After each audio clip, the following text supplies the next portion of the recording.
Showers of praise from around the world after the death of opposition leader Benazir Bhutto in Pakistan, but there are some who don't have such fond memories of the murdered former Pakistani Prime Minister. Here to talk about what he sees as the other side of Bhutto, retired U.S. Army Colonel Ralph Peters. He is also a New York Post columnist. Ralph, you used some language that some people might find harsh 24 hours after the death of this woman saying that she, using words like corrupt in reference to her. Well, when she was assassinated, she was under investigation, she and her husband under investigation by the Swiss government for money laundering. Look, what outrages me is how she conned us, Democrats and Republicans. You come to Washington as a Muslim or a Muslim woman from the Middle East, and you say the word democracy, and everybody gets starry-eyed. But you need to look at her record. She was Prime Minister of Pakistan twice, presided over two of the most corrupt regimes in Pakistani history, and that is saying something. She let her cronies loot the education system, which opened the door for the madrasas, the religious schools that turn out terrorists. I was in Pakistan during her second administration. She was allowing blessing the ISI, her CIA, going in and backing the Taliban in Afghanistan. Women's rights, she did nothing for poor women.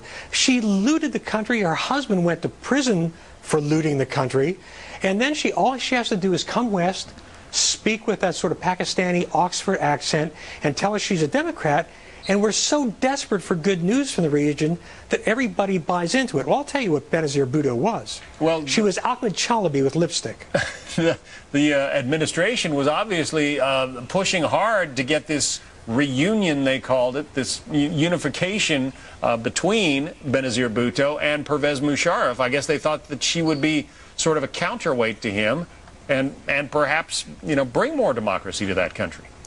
Yeah, well, that's a State Department. They hate anything military, and, they have this liberal version of the white man's burden mentality, where they're going to teach the Pakistanis how to have democracy.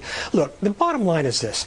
You can't listen to the words. You've got to pay attention to what people do in real life. Benazir Bhutto had two shots at being Prime Minister. She was a disaster both times.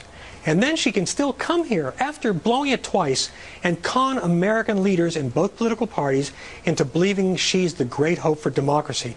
Benazir Bhutto wasn't the great hope for Pakistan. She was an enormous part of the problem. But some would suggest in that part of the world where corruption and nepotism are so endemic that she would have had to have sort of made that part of her administration. She just maybe didn't make the most of the opportunities she had. Corruption is the #1 problem throughout the developing world. It makes everything worse, including terrorism. Benazir Bhutto was from a rich, feudal, landholding family. She didn't need the money.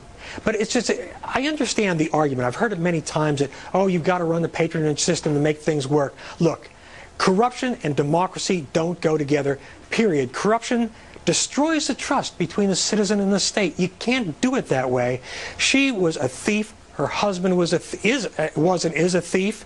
And Pakistan, look, I didn't want to see her assassinated. Of course not. It warns us all how dangerous the terrorists still are.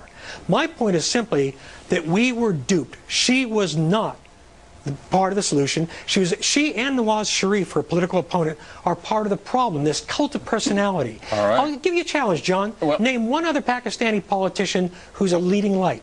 They didn't let any come up. Good point. Ralph Peters, thank you very much for being with us. My pleasure.